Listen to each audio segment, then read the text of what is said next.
Hi everyone, so we are going to talk about wind and air pressure. So let us define first what is air pressure. Now looking at this illustration, if we have here the atmosphere, so there is a pressure exerted by the atmosphere. So this column of air has weight. And if we are going to talk about pressure, that is defined as force per unit area. So we have here, if it's expressed in mass, per unit area, we have 1 kilogram mass of air per centimeter squared, or it's also equivalent to 14.7 pounds per inch squared.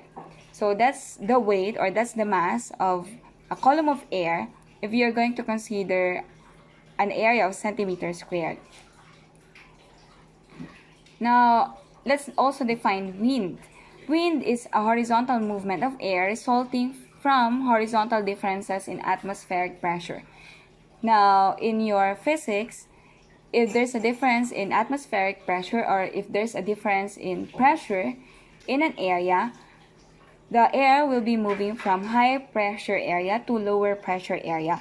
So if there is an imbalance in the pressure, there will be wind because it tries to move from higher pressure to lower pressure. Atmospheric pressure or air pressure is a force exerted against a surface by a continuous collision of gas molecules.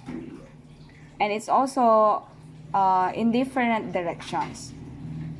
The average air pressure at sea level is about 1 kilogram per square centimeter. If we are going to convert it in newtons, since pressure is force per unit area, this is 101,325 newtons per square meter. So that's the amount of force exerted per square meter. That is atmospheric pressure. How do we measure pressure? So we have this device called barometers. This one is a Mercury barometer, which was discovered by Corioli. So you can see here, this is a dish with mercury, and then this is a column with mercury. Since atmospheric pressure is pushing down on this dish of mercury, so this will be moving upward since it's trying to push the liquid inside the tube. So we have here a vacuum, and then this level will increase if the atmospheric pressure is high. But if the atmospheric pressure is low, this level of mercury will decrease. Now take note also that if we have high atmospheric pressure, it is related to good weather conditions. But if we have low pressure or low atmospheric pressure, it doesn't give us a good weather condition. Like, for example, if there will be typhoons, they are considering the low pressure area. So because of that, the presence of the low pressure area, there will be typhoon. Now, another example of barometer is an Aneroid barometer. This time, it's no longer using any liquid or mercury. So you have here the different parts. It has partially evacuated box. It has levers and chain.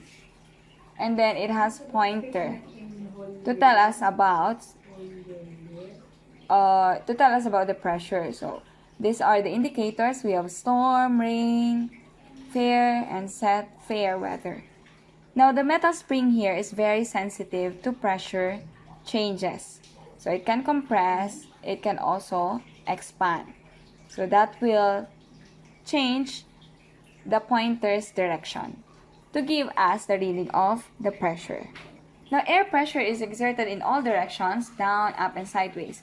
So you can see here a particle, and then air pressure will be moving or will be forcing this particle in different directions. What happens to the pressure as altitude increases? Okay, can you think of what will happen as altitude increases? Now, I want you to look at this illustration. So we know, or we have learned in the first part of our lectures, that as altitude increases, the density of air also decreases. Okay, again, as altitude increases, the density of air decreases.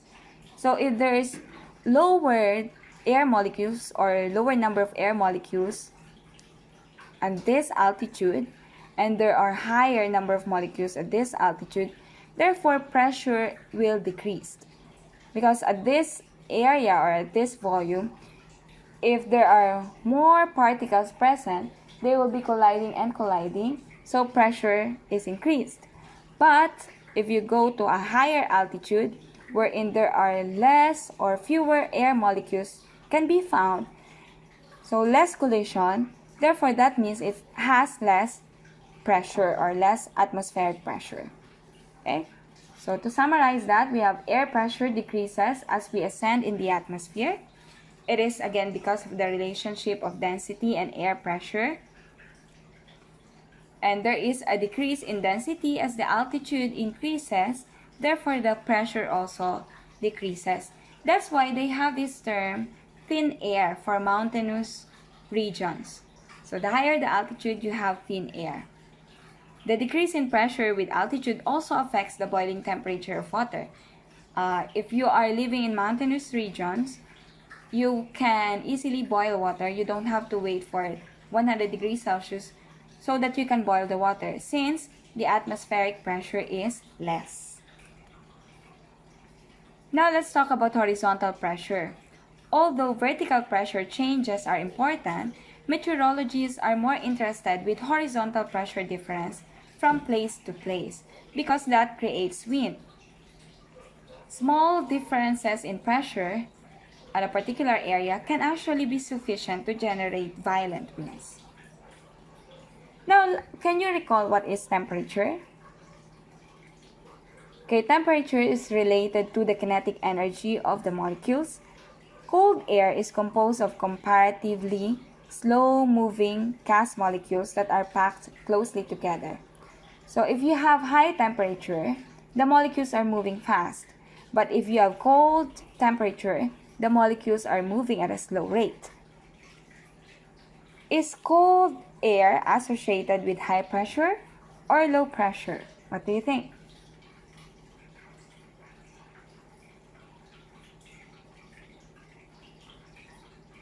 Okay, let's try to analyze this one.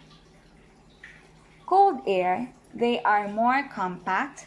Cold air, if they are confined in the same area, cold air will be more compact and warm air will be less compact. So cold air, it is more dense, so there are more particles present, there are more collisions. So cold air is associated with high pressure. If you have warm air, then they are confined in a particular area. Warm air they have more space in between, so less chance of collision. Therefore, what happens there? If you have warm air, there will be less pressure or surface pressure.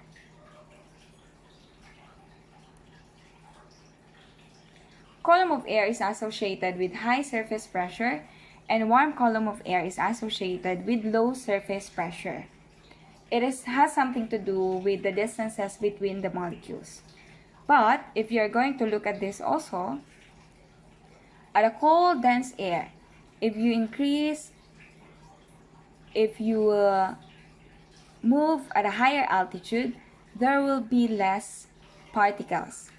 At a warm, less dense air, if you move to a higher altitude, since there are more particles here, if you are going to compare the pressure now at a higher altitude, at cold air you have less air pressure. Compared to this one, there are more particles, more chance of collision, so it is associated with high pressure.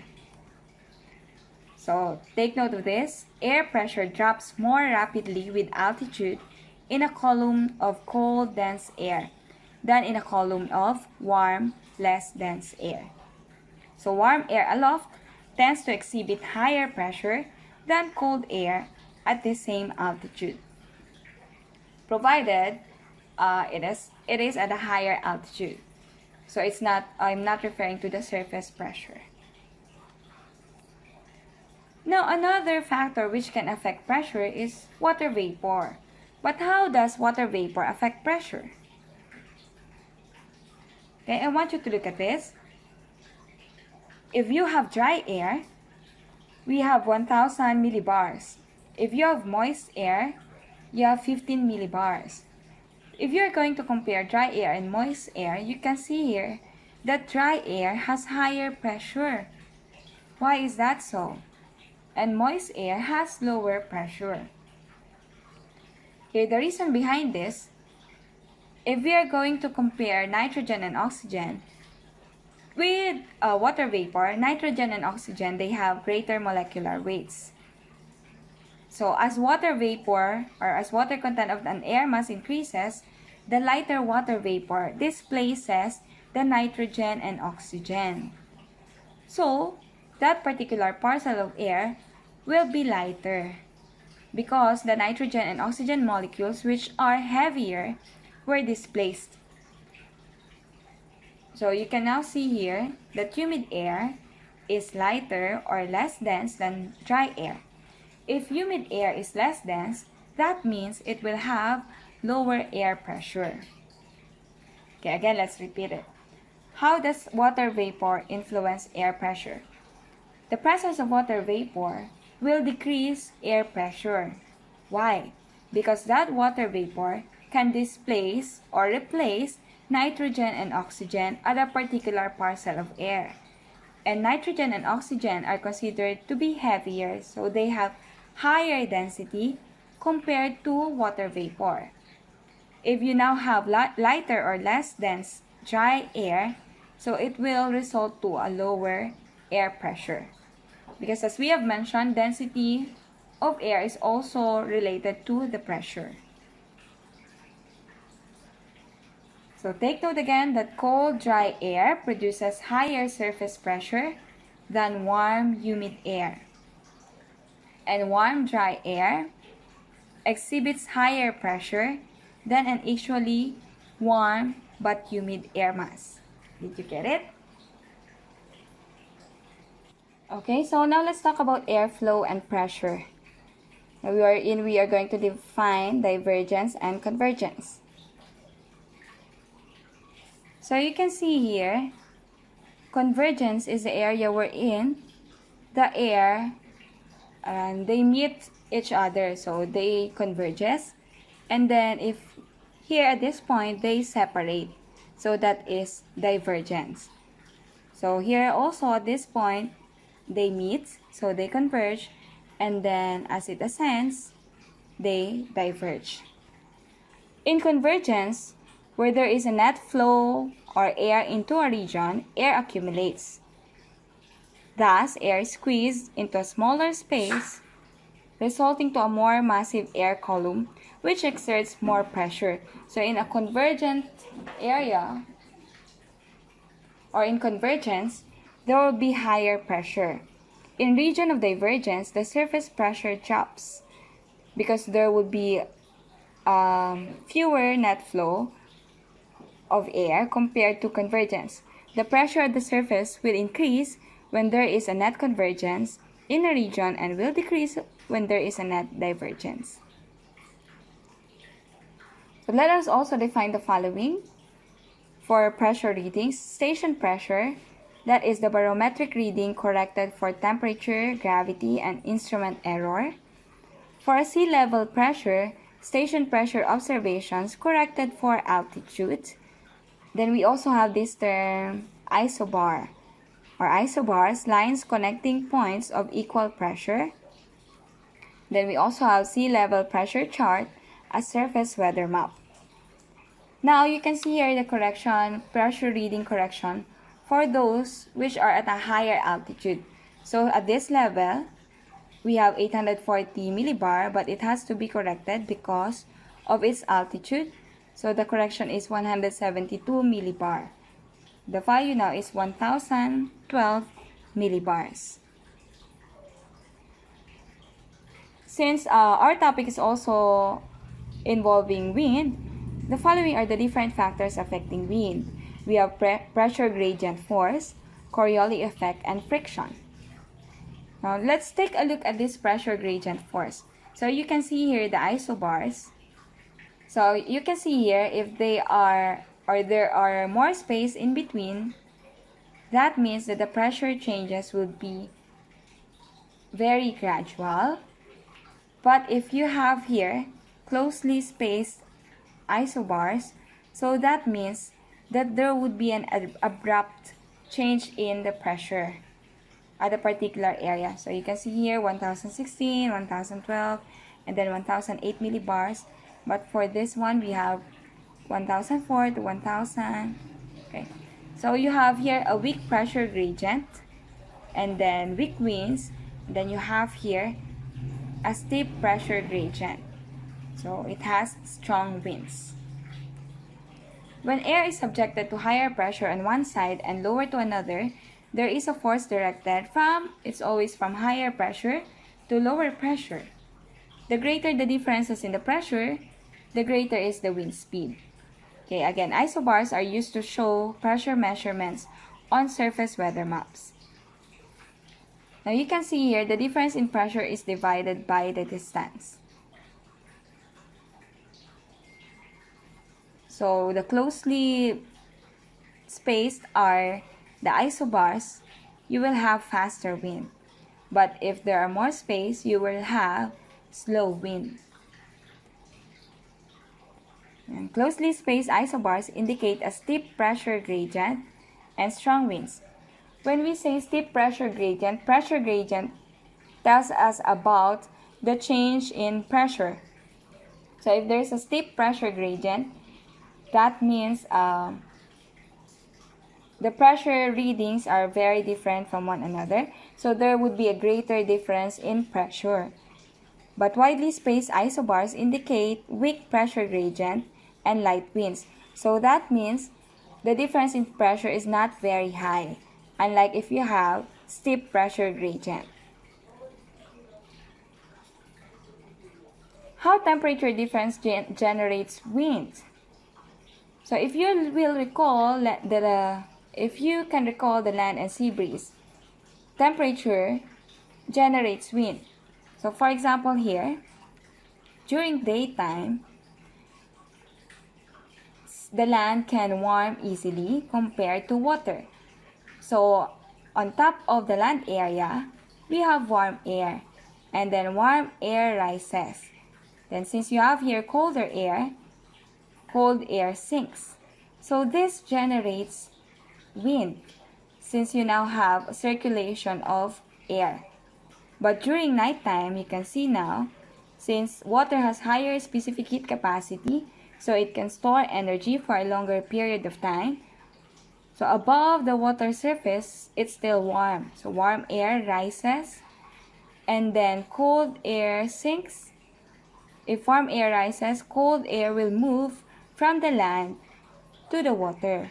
So that generates land breeze during nighttime. Okay? So indeed, the difference in temperature can generate wind. Okay, now if we are going to consider at a global scale or at a larger scale, the unequal radiation received by the equator and by the polar regions also have an effect on the high pressure and low pressure area, and also on the wind movement, since we have mentioned that wind or air moves from higher pressure area to lower pressure area. So you can see here that at the poles, warmer air rises, and then it can create low pressure area, and then air descends, creating higher pressure area. And then we also have at the equator, warm air rises, creating low pressure area, and then air descends, we also have high pressure. And then at the polar front again, or at the poles again, warmer air rises, creating lower pressure area. The same thing happens in land breeze and sea breeze. If warm air over the land rises, so it creates a lower pressure area. Therefore, the wind can move from higher pressure to lower pressure. And then you have sea breeze during daytime. So this has the unequal heating of land and water will have a great effect on generating winds and generating high pressure and low pressure area. Another factor affecting this Okay, another factor affecting generation of the wind. Another factor affecting wind will be the Coriolis effect.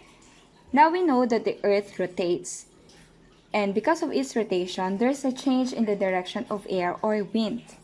It's the Coriolis effect is the apparent force due to the rotation of the Earth. If we are going to analyze this illustration, for example, we have airplane. So from the North Pole, a top view. So you're going to see the direction should be this one if the Earth is not rotating. But if the Earth rotates, or since the Earth is rotating, there is a deflection of the direction of the airplane. So same thing happens with the wind. So another illustration to show that is this. You can see here that the winds are deflected merely because of the rotation of the Earth. That is Coriolis effect. So Coriolis effect is the change the direction of a moving body to the right in the northern hemisphere and to the left in the southern hemisphere. The deflecting force also is always directed at right angles to the direction of airflow. And take note that it only affects the wind direction but not the wind speed. However, if the wind speed is higher, there will be more deflection. Coriolis effect will be more visible. So it's also strongest at the poles, and the Coriolis effect weakens when you move towards the equator. Another factor affecting wind is, of course, friction. It has a significant influence near Earth's surface, but has negligible effect above a height of few kilometers. So if there is more friction, there would be rough edges here. So mountainous regions, there's friction, a lot of friction. So there will be changes in the direction of the air. Unlike if you have the flow aloft, so there's less friction, so the flow of air will be smoother compared to this area. So those are the different factors affecting wind. Now let's talk about geostrophic wind. What is geostrophic wind? Geostrophic wind is a straight line wind combination of pressure gradient and Coriolis forces. So you can see here, we have Coriolis force, the black one, and then pressure gradient would be the red one. Then you have here the violet would be the geostrophic wind. So after considering the effect of pressure gradient and Coriolis effect, so the direction, you will have the geostrophic wind. So it's a straight line wind flow. It's a combination of pressure gradient and Coriolis forces. Okay, so now let's talk about the relationship between wind direction and pressure distribution. Okay, so let's have here gradient winds. Winds which blow at a constant speed parallel to curved isobars. If you can see here, or you can see here in the northern hemisphere, if the Coriolis force is towards right, and then we have here the pressure gradient force is towards the low pressure area, then we have the wind direction will be counterclockwise around low pressure area. But if you have high pressure area, you now have here the pressure gradient force would be outward, and then the Coriolis force would be inward or towards the high pressure area. Then the direction of the wind would be in a clockwise direction or anticyclonic flow. Cyclones are centers of low pressure. The flow around them is cyclonic. So when we say cyclonic, it's a counterclockwise direction. Examples are mid-latitude cyclones, tropical cyclones, and tornadoes. Cyclonic flow has the same direction as the direction of the Earth. And then we have anticyclones, wherein they are centers of high pressure area. And this exhibits anticyclonic flow, which is opposite to the direction of the Earth's rotation.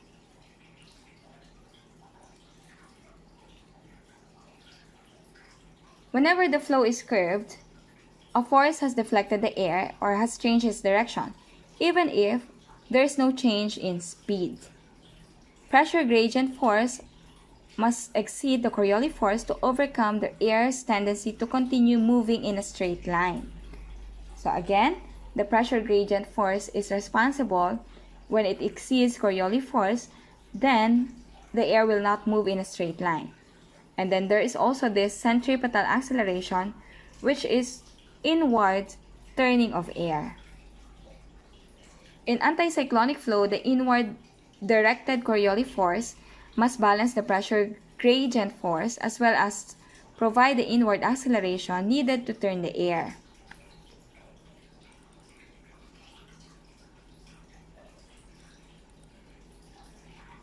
So you have here the different factors which can affect curved winds. We have the pressure gradient force.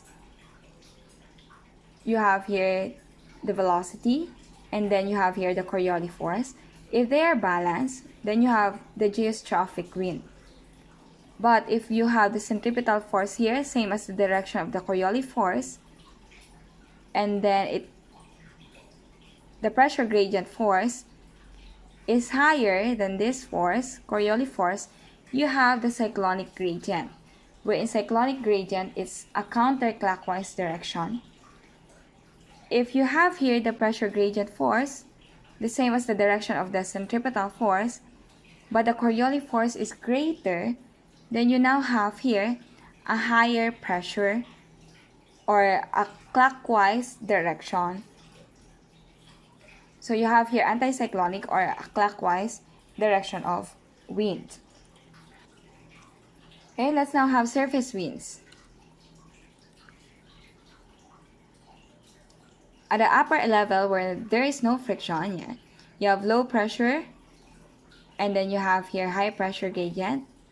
You have Coriolis force, and then the winds, you have pressure gradient force is balanced by the Coriolis force. You have the wind moving at a straight line. You have here an example of surface winds.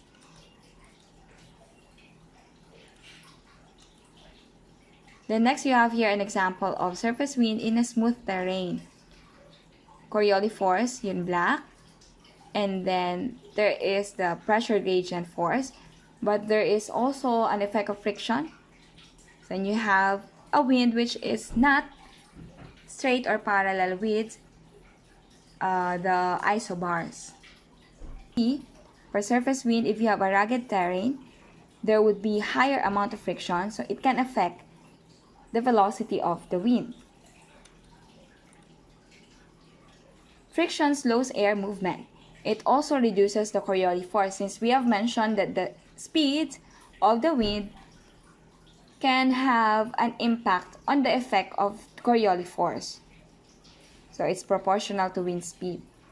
Roughness of the surface determines the angle also at which the air will flow across the isobars and influences the speed at which it will move.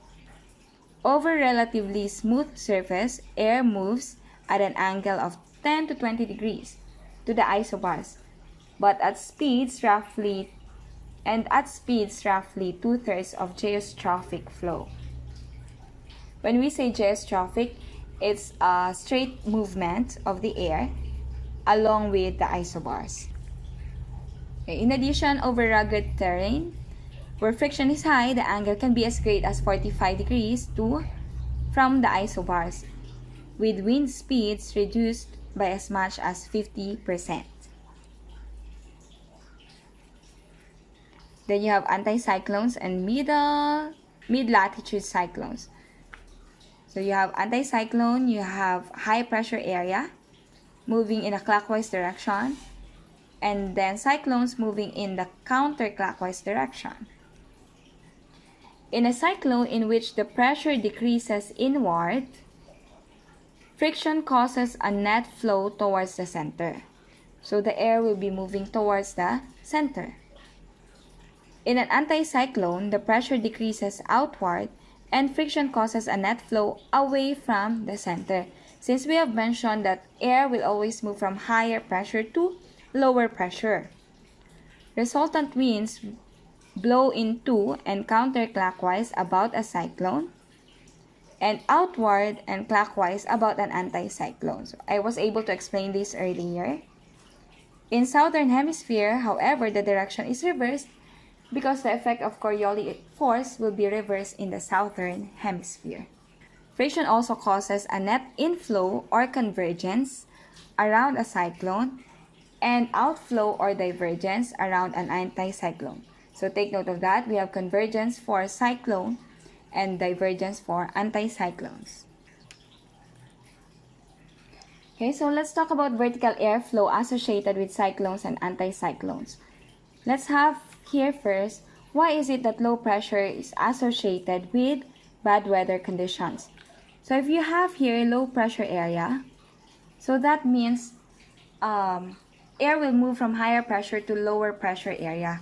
So there will be converging surface winds here. So it will pile up, it will continue to pile up, the winds will continue to pile up, and then it will create a denser volume or denser column of air. Because parang hinihigop niya yung air since it's being a low pressure area. So it will pile up and will result to denser column of air. But you have here on top, there is divergence. And what happens here, the rate of divergence aloft would be higher compared to the convergence. Since mas mabilis mag-diverge, it's also creating lower pressure area here. So it will continue to rise. That air will continue to rise since the area here is lower compared to the surface winds. So it will continue to rise, and take note that rising air is always associated with the formation of clouds and precipitation. So the rising air is responsible for these bad weather conditions. But looking at this high pressure area, what happens here, there is a convergence aloft, but there is divergence on this part. Since there is divergence here, it's creating, nawawalan siya ng air. So air is being removed since it's a point where it diverges. So it creates, it's like creating a vacuum. And then this will be filled up by the air coming from the convergence point on top. So the air associated on this high pressure area will be a sinking air column. And the sinking air column is not responsible for the formation of clouds and precipitation. So that is another reason why cyclones or low pressure area, they are associated with cloudy or bad weather conditions. Okay, that's it. So you can now complete your module.